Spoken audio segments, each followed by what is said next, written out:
Majelis Pekerja Klasis GPM Kota Ambon, Minggu 27 Juli 2025 jam 9 pagi. Jemaat yang Tuhan Yesus Kristus kasihi, selamat pagi, Shalom.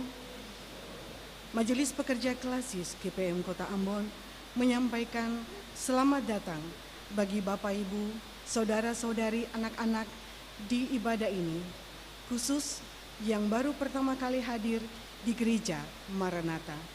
Kami menyambut kehadiran Bapak Ibu, Saudara-saudari, anak-anak dengan sukacita. Kami mengucapkan terima kasih kepada jemaat atas seluruh perhatian serta topongan untuk pelayanan dan kesaksian di Gereja Maranatha.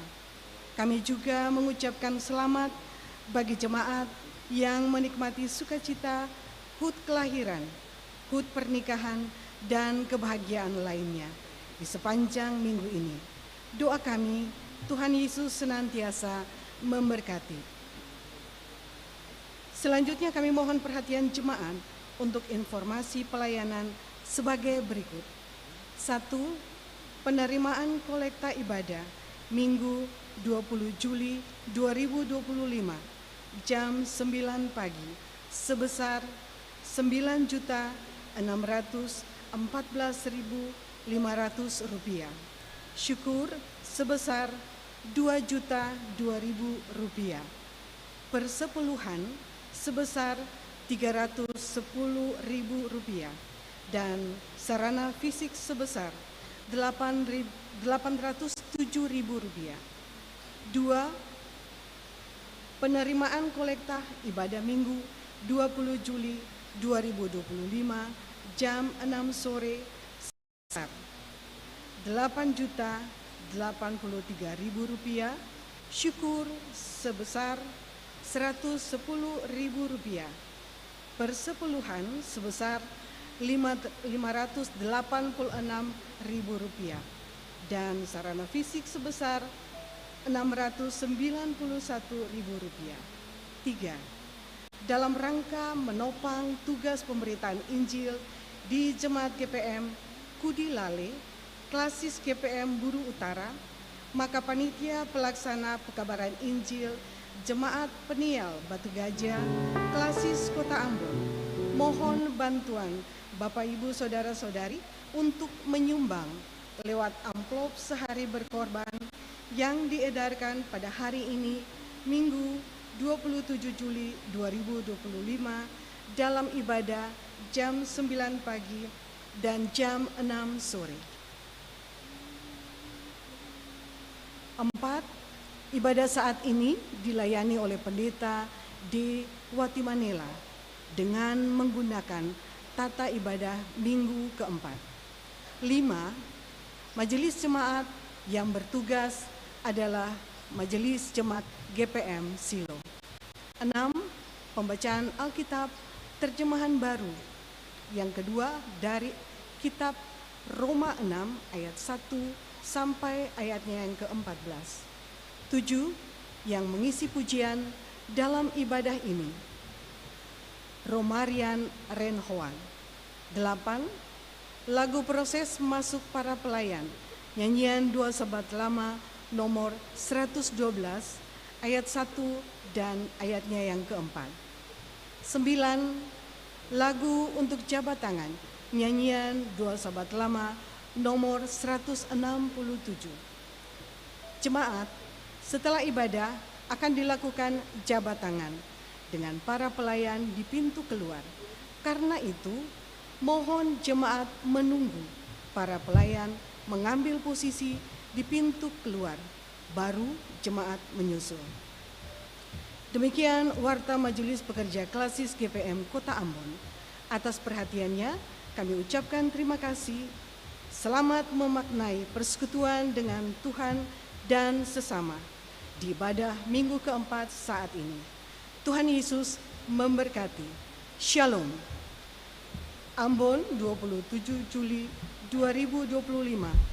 Majelis Pekerja Klasis GPM Kota Ambon, Pendeta R.A. Rikumahu MT, Ketua, Pendeta M. Takaria MSI, Sekretaris.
dikasihi Tuhan, ibadah ini berlangsung dalam nama Allah pencipta langit dan bumi. Yesus Kristus yang menebus dan menyelamatkan, Roh Kudus yang membarui dan menghidupkan, damai sejahtera Allah menyertai jemaat.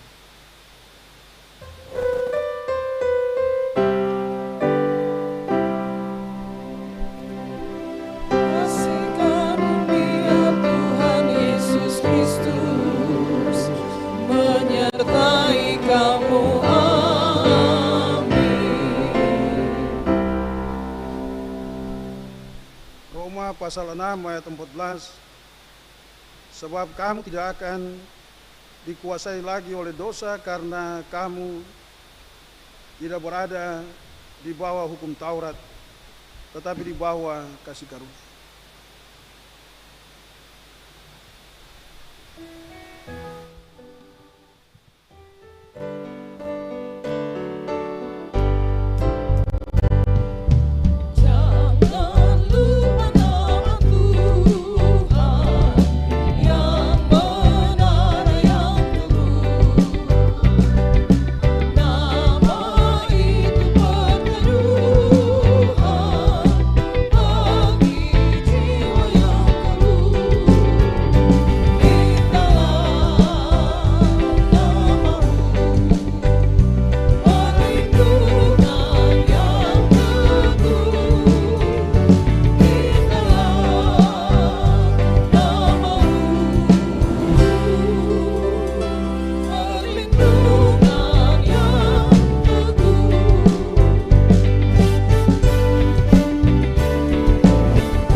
Umat yang mengaku dosa.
Ya Tuhan Allah kami, di tengah kenyataan hidup ini, kami mengaku bahwa kami sering tidak setia kepadamu.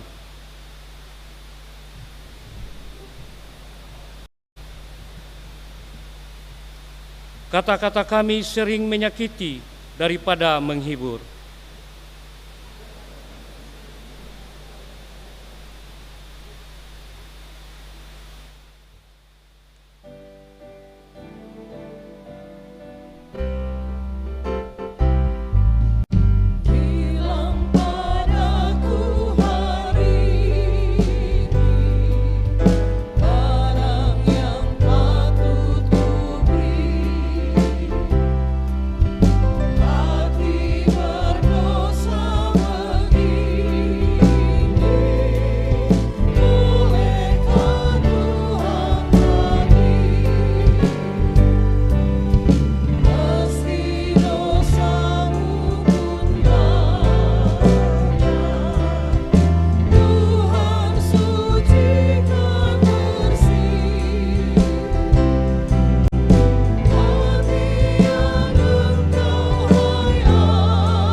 Tuhan, kami pun sering merusak daripada memelihara lingkungan hidup kami. Ampunilah kesalahan dan dosa kami, baruilah roh dan batin kami, agar pikiran, perkataan, dan perbuatan kami semakin bermakna bagi seluruh ciptaan. Amin.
Kasih Tuhan, bagi setiap orang yang telah mengaku dosanya, dengarlah berita pengampunan dari Allah.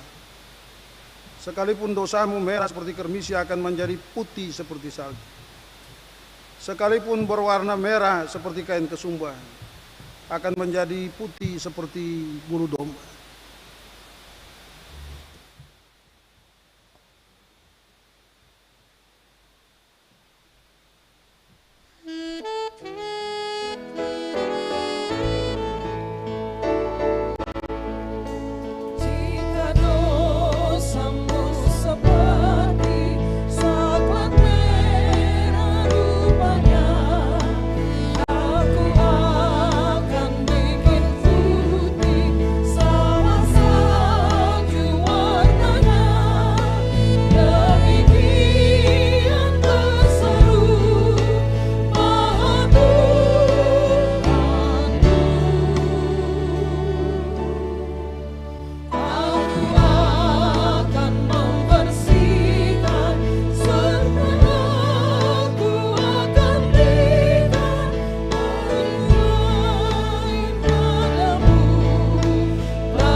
Diundang berdiri.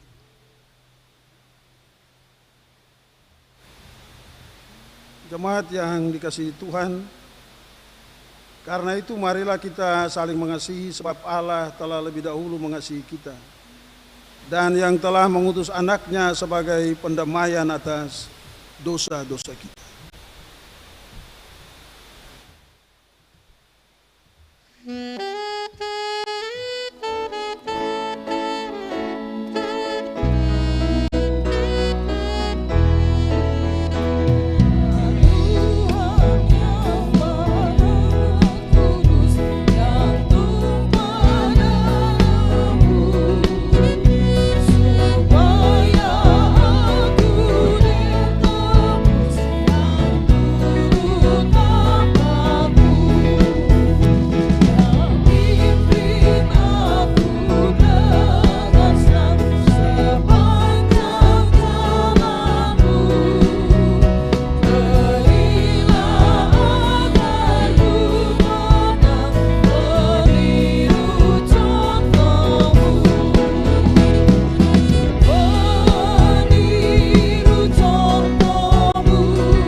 Jemaat yang Tuhan Yesus kasihi, kita ada dalam pelayanan firman Tuhan. Pembacaan Alkitab kita di saat ini terambil dari Perjanjian Baru, Kitab Roma pasal 6 ayat 1 dan berakhir di ayat yang ke-14. Kitab Roma pasal 6 ayat 1 dan berakhir di ayat yang ke-14. Sebelum kita membaca, mari kita berdoa dalam bentuk lagu Kidung Jemaat nomor 56.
Kita akan membaca firman Tuhan ini secara berbalasan.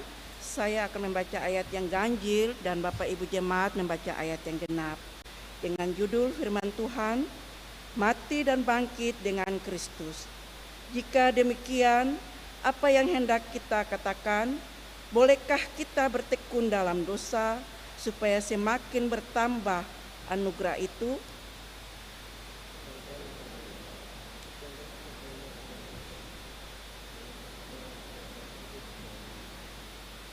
Atau tidak tahukah kamu bahwa kita semua yang telah dibaptis dalam Kristus Yesus telah dibaptis dalam kematiannya?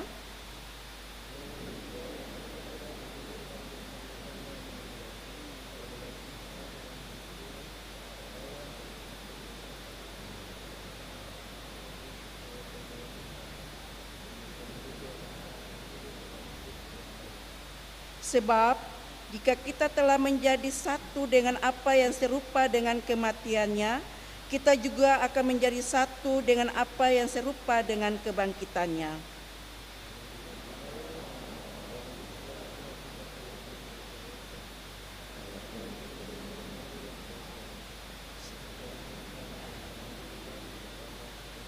Sebab siapa yang telah mati, ia telah bebas dari dosa.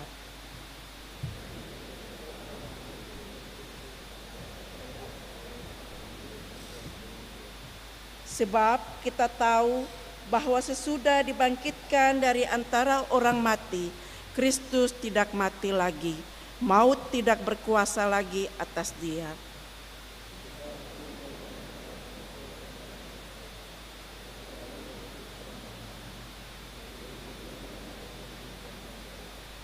Demikianlah hendaknya kamu memandangnya, bahwa kamu telah mati terhadap dosa, tetapi kamu hidup bagi Allah dalam Kristus Yesus.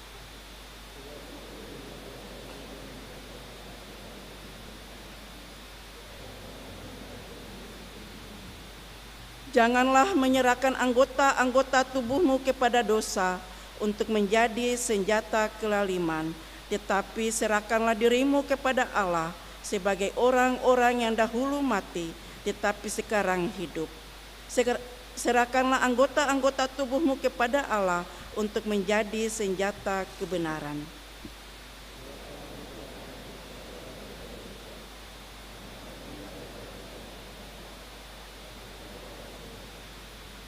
Demikianlah bunyi kebenaran firman Tuhan.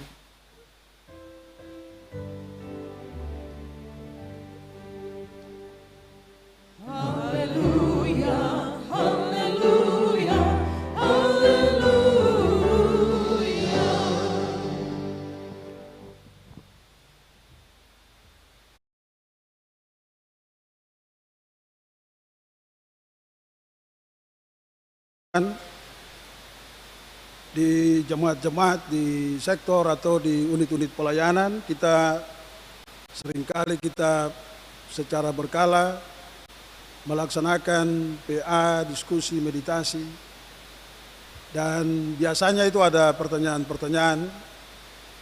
Salah satu hal adalah tentang apakah kita bisa melakukan seperti yang dikehendaki oleh Tuhan. Lalu orang sering berkata bahwa kita bukan Tuhan. Atau kita juga kadang-kadang berkata bahwa kita bukan Kristus yang bisa tetap setia kepada Bapa. Sebab kita adalah manusia yang berdosa, manusia yang terbatas, itu sebabnya kita sering jatuh dalam pencobaan. Saya kira ibu bapak saudara-saudara yang dikasihi Tuhan, kalau kita membaca perikop ini, kita akan mengerti bahwa Tuhan kecewa dengan pernyataan-pernyataan semacam itu.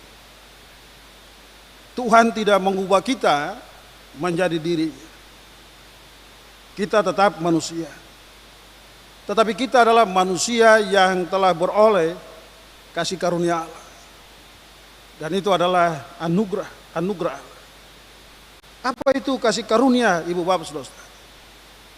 Kasih karunia adalah kekuatan Allah yang diberikan menjadi kekuatan kita.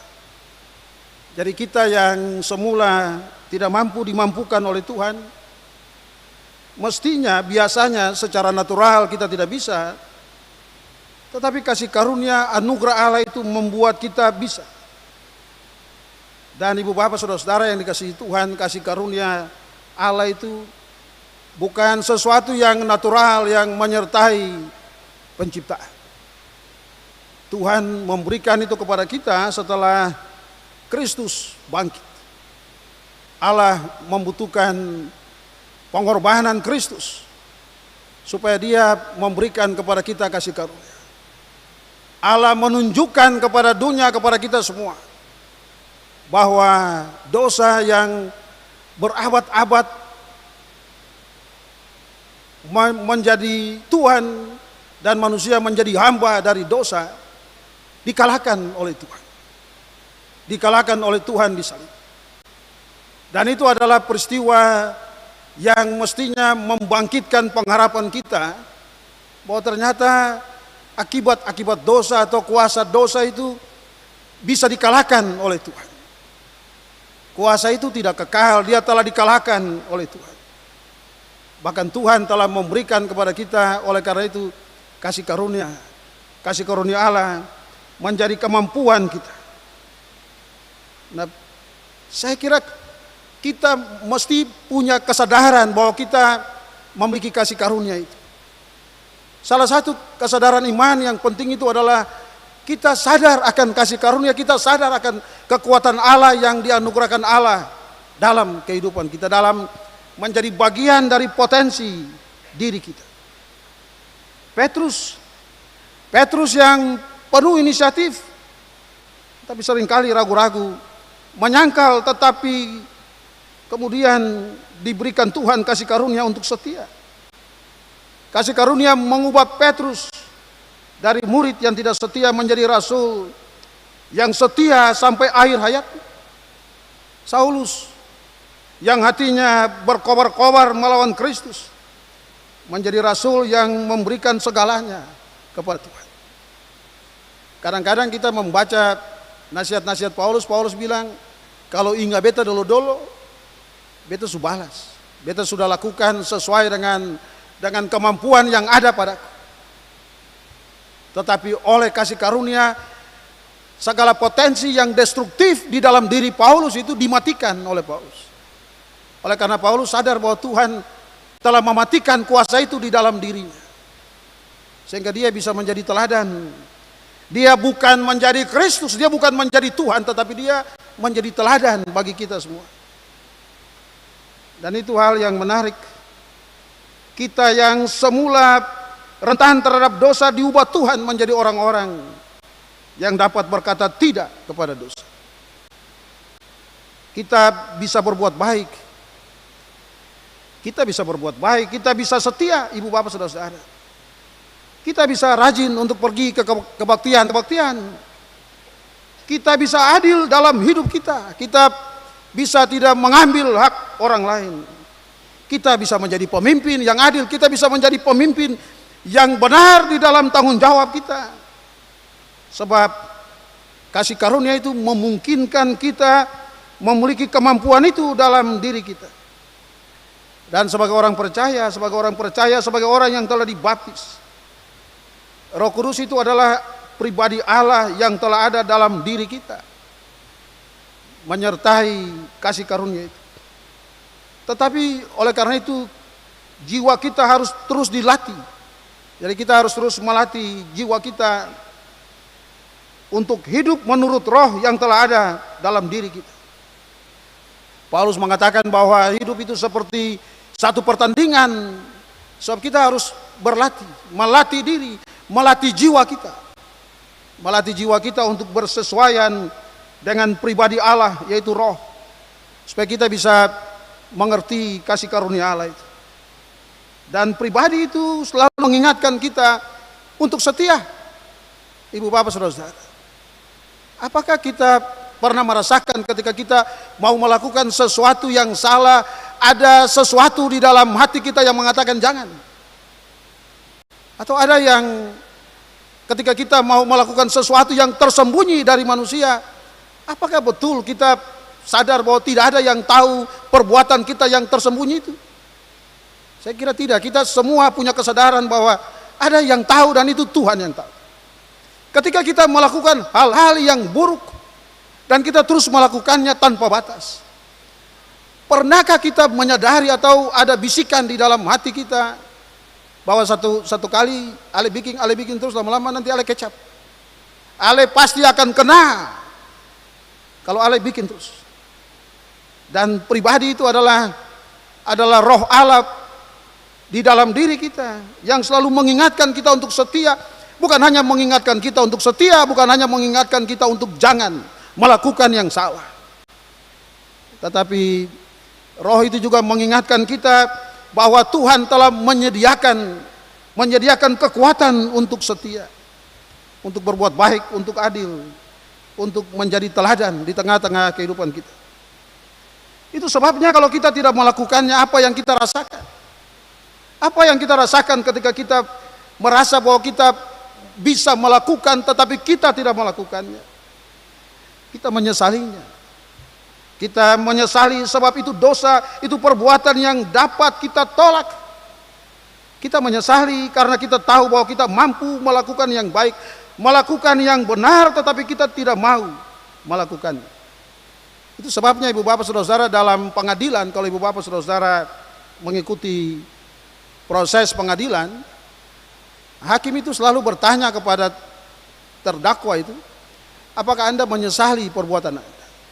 Apa yang tersimpan di dalam pertanyaan itu?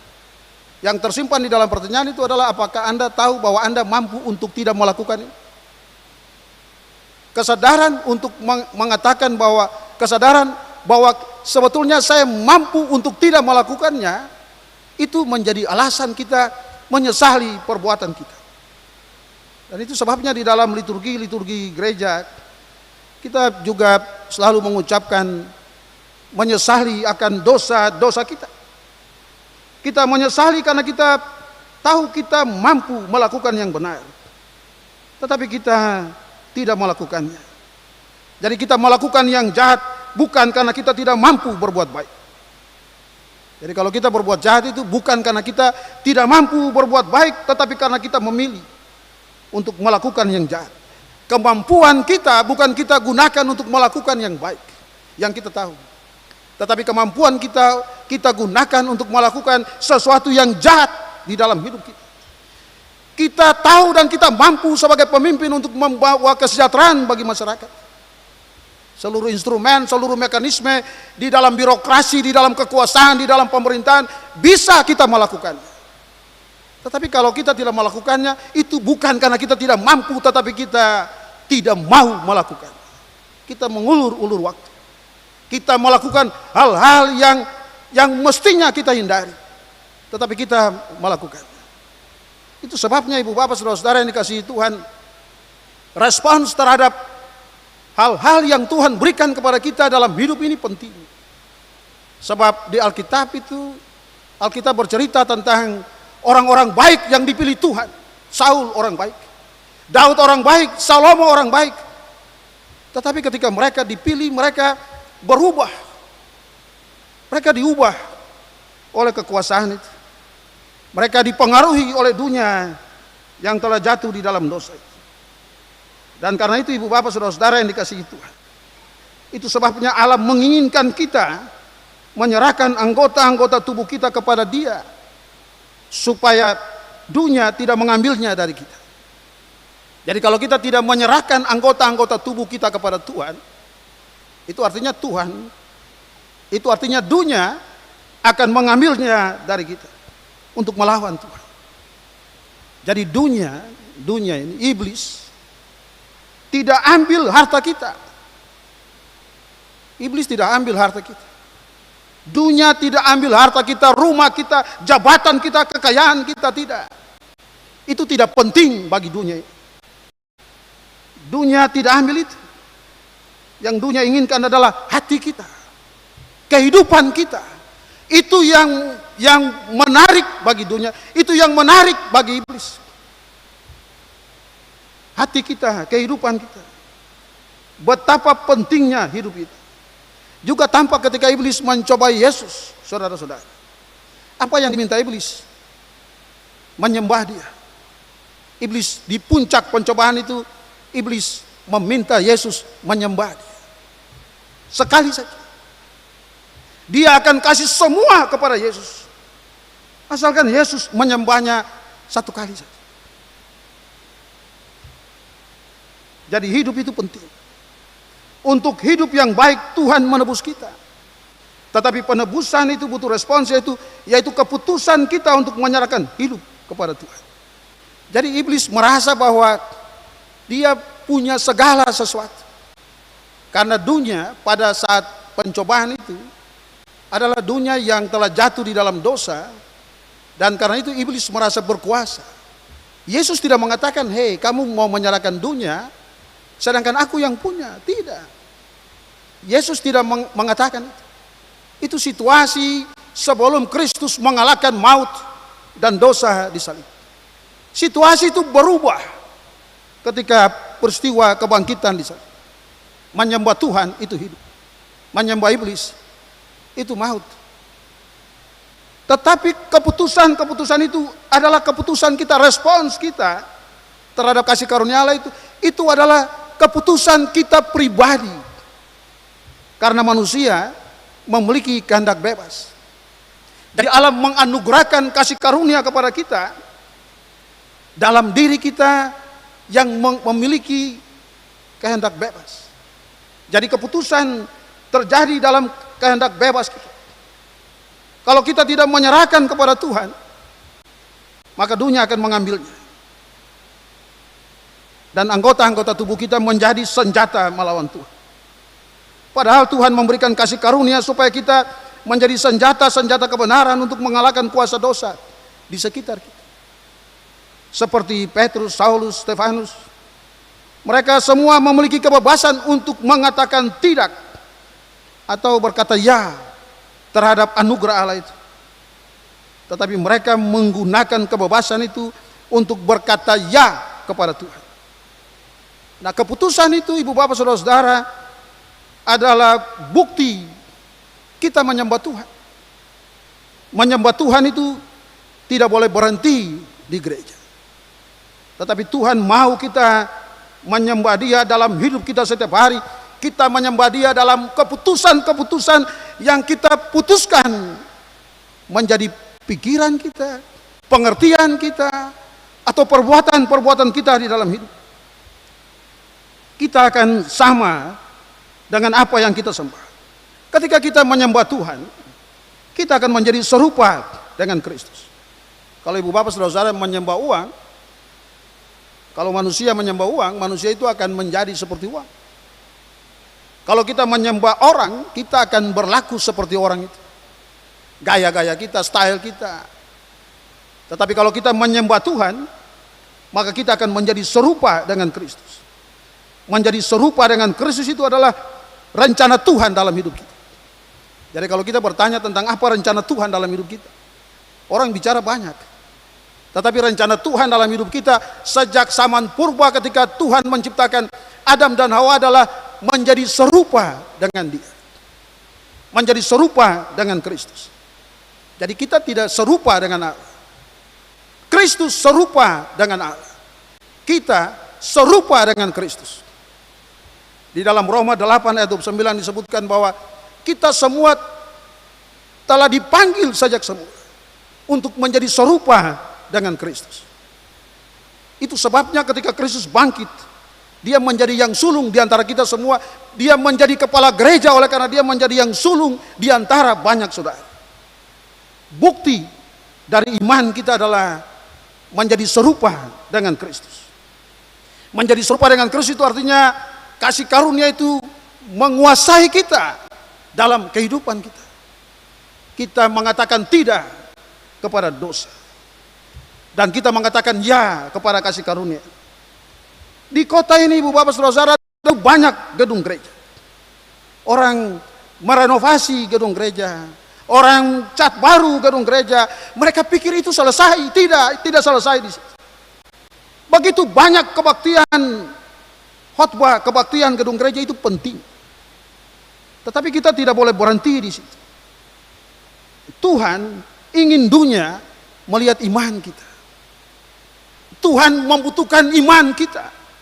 Itu sebabnya Yesus bertanya kepada Petrus, apakah engkau mengasihi aku? Mengasihi Tuhan itu bukan tahu tentang Tuhan.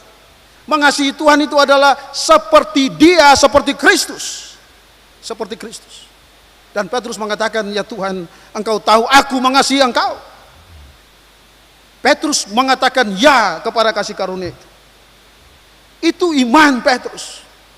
Iman itu adalah peristiwa. Iman itu bukan buku yang kita baca. Tetapi iman itu adalah peristiwa hidup kita yang dikuasai oleh kasih karunia itu. Jemaat 1 Petrus menjadi jemaat yang beken Ibu Bapak Saudara. Dalam sejarah penginjilan perjanjian baru. Itu bukan karena jemaat ini punya pengkhotbah yang hebat atau punya gedung gereja yang bagus. Tetapi karena iman mereka. Orang-orang miskin yang berbagi dalam kemiskinan mereka. Orang-orang kecil yang menjadi teladan dalam pekerjaan mereka. Mereka bekerja sebagai hamba di rumah-rumah tuannya.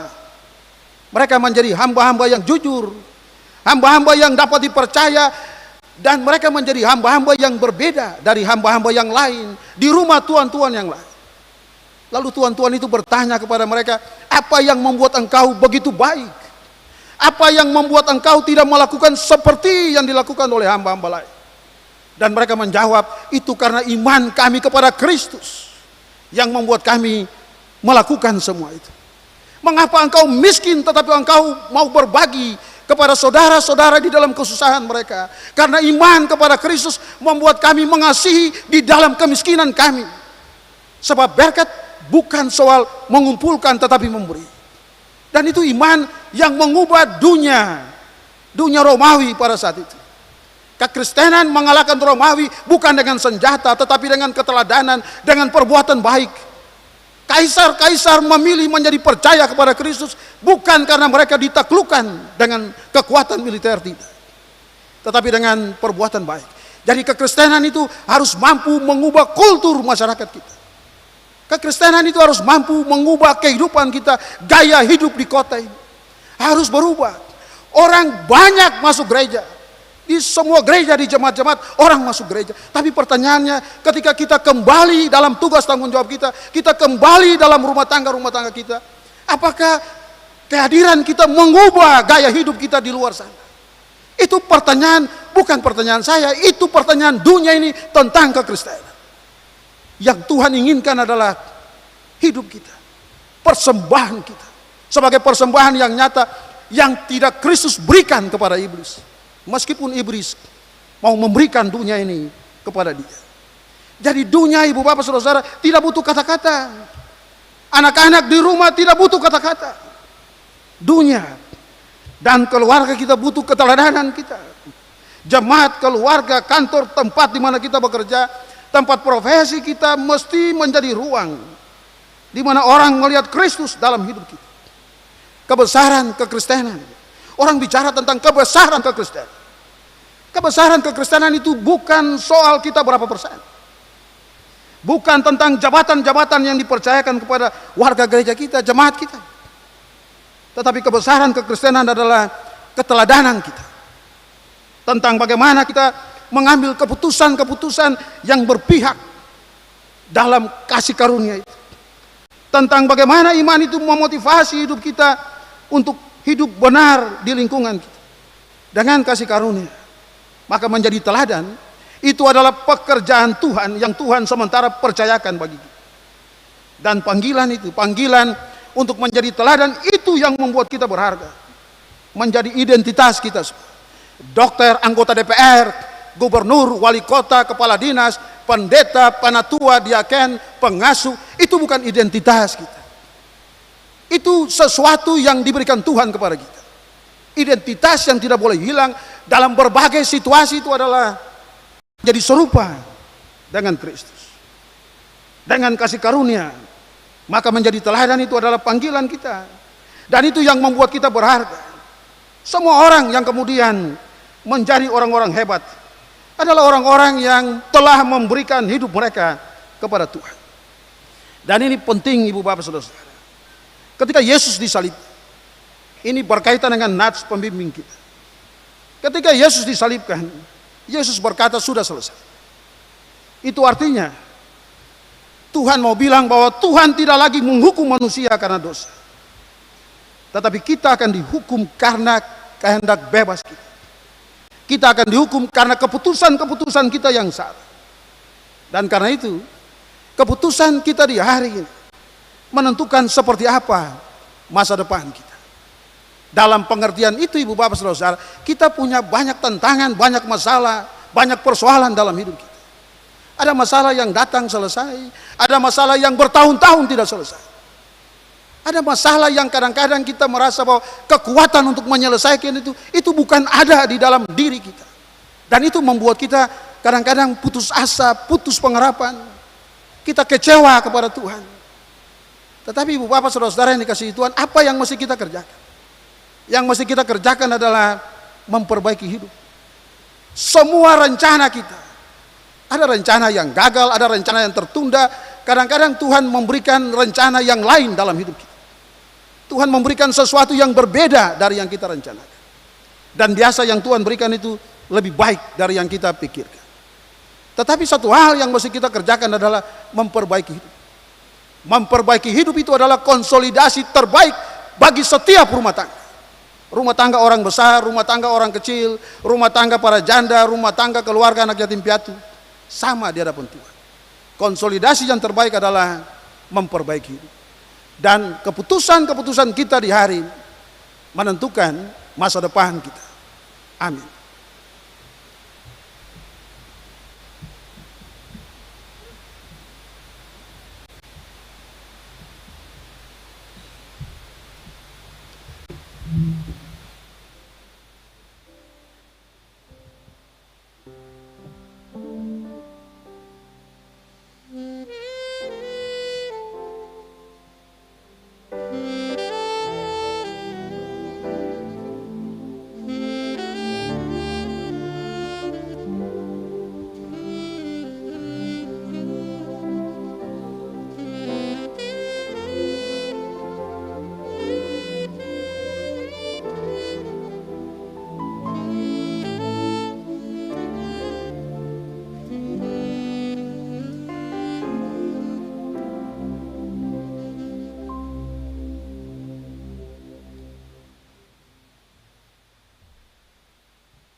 diundang berdiri. Jemaat yang dikasihi Tuhan, mari kita menyatakan pengakuan iman rasuli demikian. Aku percaya kepada Bapa yang Maha Kuasa, Balik langit dan Yesus, Anak yang tunggal kudus, dikandung daripada Roh Kudus, lahir dari anak darah.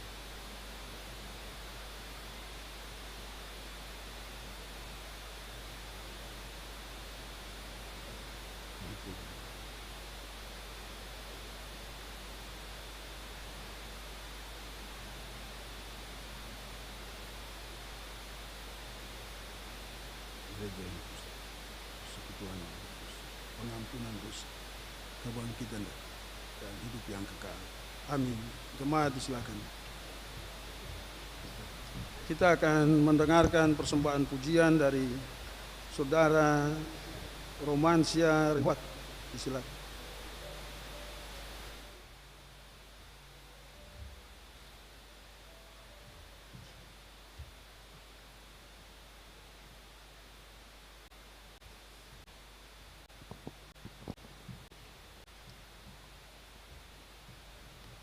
Selamat pagi, Shalom. Di pagi hari ini kita akan membawakan sebuah lagu untuk kemuliaan nama Tuhan. Semoga pujian ini semakin diberkati dan menjadi berkat dalam kehidupan Bapak Ibu dalam hari lepas hari. Amin.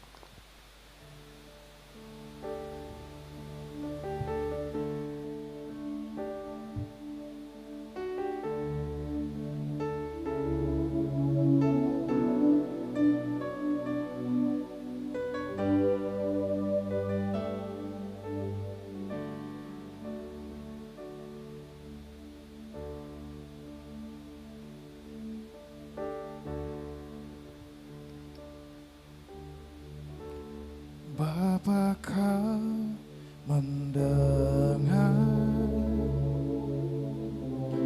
seruan hatiku,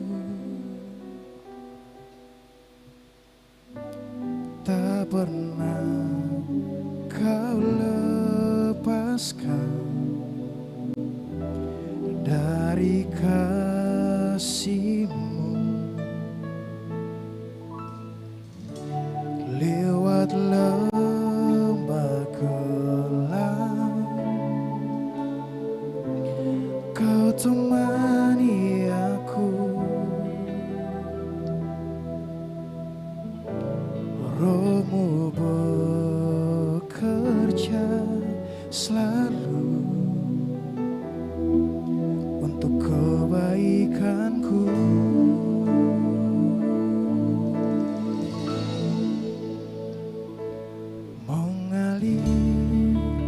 Kuasa dari tempat maha tinggi, Bapa kekal mulia, kau hadir di sini, memulihkan hati, menyembuhkan yang terluka. Ku kan tenang bersamamu, Bapa.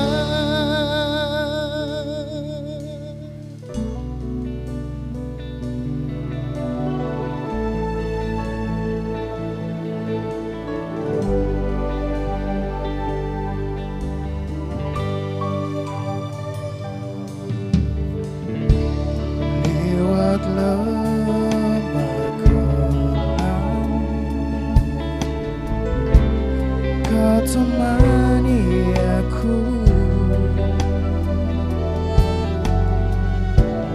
Roh-Mu bekerja selalu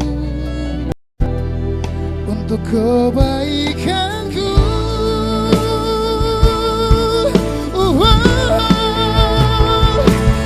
Mengalir kuasa dari tempat maha tinggi, Bapa kekal mulia, kau hadir di sini, memulihkan hati, menyembuhkan yang terluka. Ku kan tenang bersamamu, Bapa.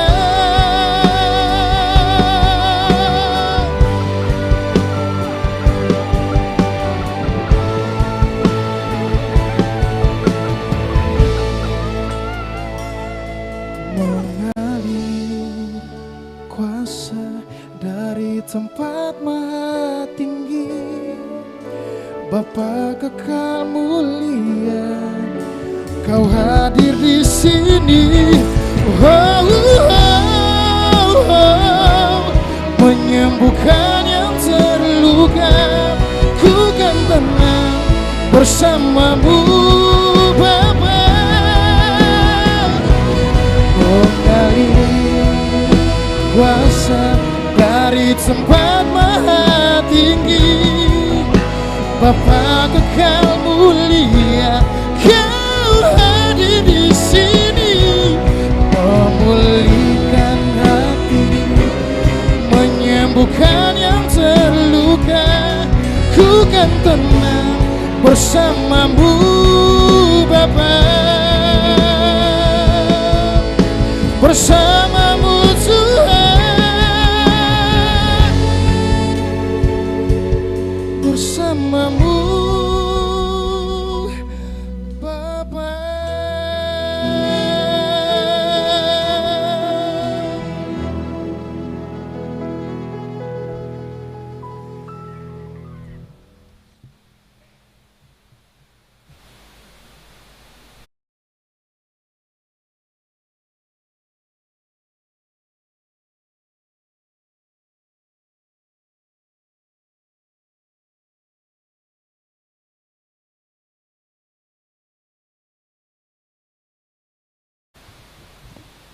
Jemaat kekasih Kristus, sebelum kita memberikan persembahan, dengarlah anjuran. Tuhan telah menganugerahkan berkat dalam hidup kita. Karena itu, marilah kita bersyukur kepadanya dengan memberikan persembahan syukur hari ini. Tuhan memberkati kita.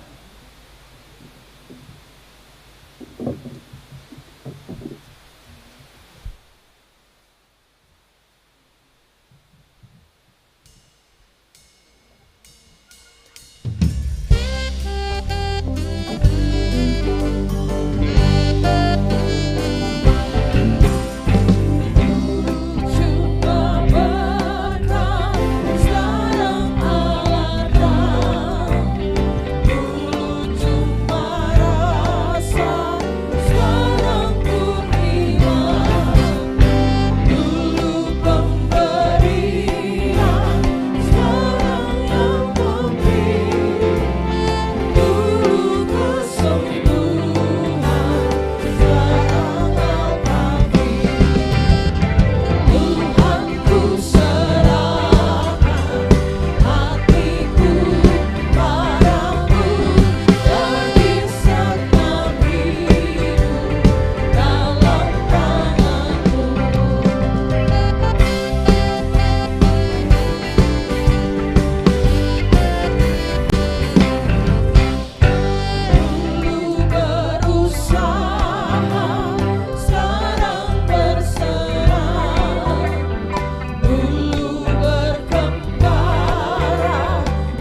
Jemaat, mari kita berdoa bersama-sama untuk persembahan kita di hari ini. Kita berdoa. Semua yang kami terima asalnya daripadamu ya Allah. Semua yang kami harapkan berasal dari kasih-Mu ya Kristus. Mampukanlah kami hidup untuk mengalirkan kasih dan berkat bagi seluruh ciptaan-Mu. Amin.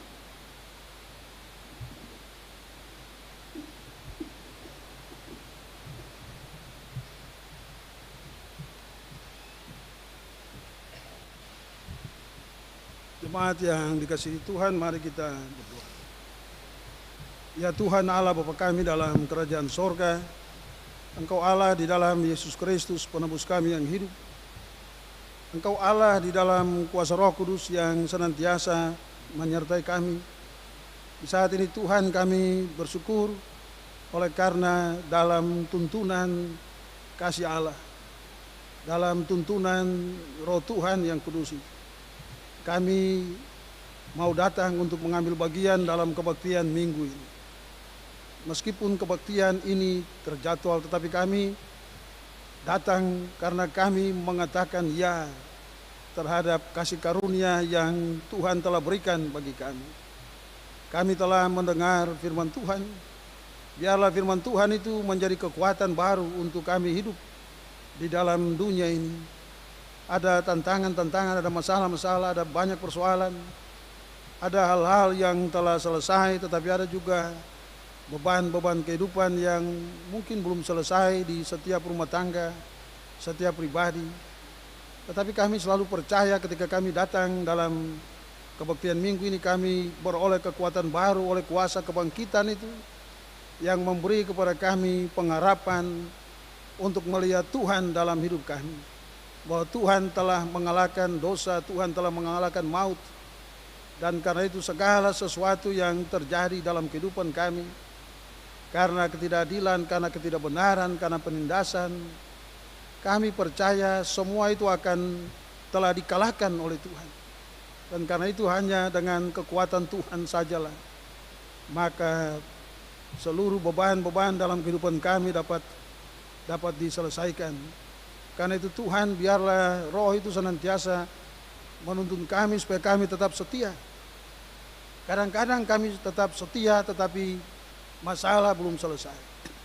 Kadang-kadang kami setia tetapi tantangan semakin banyak.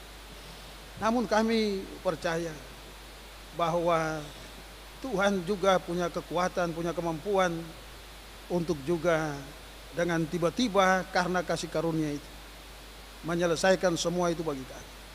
Biarlah kami selalu berpengharapan, tetap setia kepada Tuhan. Oleh karena waktu Tuhan, jadwal Tuhan, apa yang datang dari Tuhan selalu berbeda dari apa yang kami pikirkan. Karena itu Bapa dalam kerajaan sorga, ajarkan kami untuk hidup di dalam firman. Ajarkan kami untuk memiliki kesabaran. Ajarkan kami untuk tetap setia dalam pengharapan, setia mengasihi semua orang, setia berbuat baik, setia dalam pekerjaan-pekerjaan kami, mengajarkan anak-anak kami untuk takut akan Tuhan. Dan kami percaya di situ kami mengalami kerajaan Allah. Dan kerajaan Allah itu akan menjadi kekuatan yang menuntun kami memasuki masa depan yang baru, masa depan yang datang dari Tuhan. Tuhan Allah di sorga dalam kesadaran itu, dalam keyakinan itu, kami menyerahkan rumah tangga keluarga kami kepada Tuhan. Pekerjaan-pekerjaan kami ya Bapa, kami punya pekerjaan berbeda-beda satu dengan yang lain, gaji kami tidak sama. Ada yang bekerja dengan upah harian, ada yang bekerja dengan karena pesanan-pesanan pekerjaan, ada yang bekerja dengan gaji bulanan, ada yang punya pensiun, ada yang tidak punya pensiun. Namun kami selalu percaya bahwa Tuhan punya berkat bagi setiap rumah tangga dan keluarga dalam kondisi yang berbeda-beda. Itu sama. Sebab itu Bapa dalam kerajaan sorga juga ajarkan kami bahwa hidup ini adalah jalan untuk kami melihat kekuatan Tuhan bekerja dalam rumah tangga, dalam keluarga, dalam pribadi kami. Dan juga hidup bergereja adalah hidup di mana kami melihat bagaimana Tuhan membarui gereja senantiasa menjadi gereja seperti yang dikehendaki oleh Tuhan. Dalam kesadaran itu Tuhan, kami juga menyerahkan seluruh masa depan anak-anak kami ke dalam tangan Tuhan. Tuhan sertai mereka semua Bapa yang ada di Ambon maupun yang ada di tanah-tanah rantau gunung tanah orang yang terpisah karena pekerjaan atau juga karena pendidikan. Tuhan sertai mereka semua Bapa. Anak-anak kami yang bergumul mencari pekerjaan, Tuhan sertai mereka ya Bapa. Supaya dari pekerjaan-pekerjaan mereka datang mempersembahkan syukur kepada Tuhan atas penyertaan Tuhan dalam hidup mereka. Kami juga berdoa, Tuhan sertai kami, rumah tangga, keluarga kami, supaya kami tetap memiliki cinta kasih. Tuhan pelihara kami Bapa sebagai keluarga rumah tangga. Dan Tuhan sertai gereja ini, tugas-tugas pelayanan gereja yang Tuhan percayakan bagi gereja ini, Tuhan berkati itu Bapa. Para pelayan khusus, pendeta, penatua, diaken, penginjil, semua orang yang turut melayani pekerjaan Tuhan di sektor-sektor pelayanan, di unit-unit pelayanan, di jemaat-jemaat, Tuhan berkati mereka semua. Supaya melalui pekerjaan mereka, jemaat diberkati, memperoleh sukacita dari Tuhan. Tuhan Allah di sorga, kami berdoa juga bagi para janda, anak yatim piatu, orang-orang susah di tengah-tengah kehidupan kami. Tuhan, biarlah kami menjadi satu keluarga Allah, di mana kami mengasihi mereka sebagai saluran berkat dari Allah di dalam kehidupan kami. Tuhan berkati juga pemerintah kami, bangsa dan negara. Tuhan berkati mereka semua yang Tuhan percayakan dalam jabatan-jabatan pemerintahan. Tuhan memanggil, Tuhan melengkapi, Tuhan menyertai. Tuhan kuatkan mereka semua Bapa, supaya mereka menjadi teladan dari Tuhan karena iman mereka kepada Bapa di sorga. Tuhan pakai mereka secara ajaib supaya kami mengalami berkat karena negara ini, karena bangsa dan negara ini, karena pemerintahan, karena orang-orang yang Tuhan pakai. Kami percaya Tuhan berkuasa atas semua orang, dan Tuhan sendiri yang akan menuntun kehidupan kami. Bapa kami dalam kerajaan sorga, kami akan memasuki usbu baru. Tuhan berjalan bersama-sama dengan kami. Tuhan jauhkan kami dari segala susah celaka, mara bahaya, kesia-siaan di dalam hidup. Lalu kami juga berdoa bagi seluruh pekerjaan pekabaran Injil di tengah dunia ini yang Tuhan percayakan melalui Gereja Protestan Maluku. Kami berdoa untuk jemaat di Buru Utara. Tuhan sertai mereka. Kami mempersembahkan persembahan kami bagi pemberitaan Injil di jemaat-jemaat di Buru Utara. Kami menyerahkan persembahan sehari kami ini kepada Tuhan. Biarlah persembahan ini menjadi berkat, menjadi kekuatan yang memotivasi pekerjaan pelayanan gereja di tengah-tengah jemaat-jemaat yang sementara bergumul dengan pelayanan. Tuhan Allah di sorga, ini kami Bapa, dengan doa kami serahkan seluruh hidup kami ke dalam tangan Tuhan. Engkau Allah di dalam Yesus Kristus yang mengajar kami berdoa bersama. Bapa kami yang di sorga, dikuduskanlah namamu, datanglah kerajaan, jadilah kehendak di bumi seperti di surga. Berikanlah kami pada hari makanan kami yang secukupnya, dan ampunilah kami akan kesalahan kami, seperti kami juga mengampuni orang yang bersalah kepada kami. Dan janganlah membawa kami ke dalam pencobaan, tetapi lepaskanlah kami daripada yang jahat, karena Engkau yang punya kerajaan dan kuasa dan kemuliaan sampai selama-lamanya. Amin. Ibu bapak saudara-saudara diundang berdiri.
dikasihi Tuhan, pergilah dengan sukacita dan berkaryalah demi kemuliaan nama Tuhan.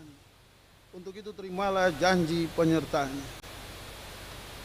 Kasih karunia dan damai sejahtera dari Tuhan Yesus Kristus menyertai jemaat.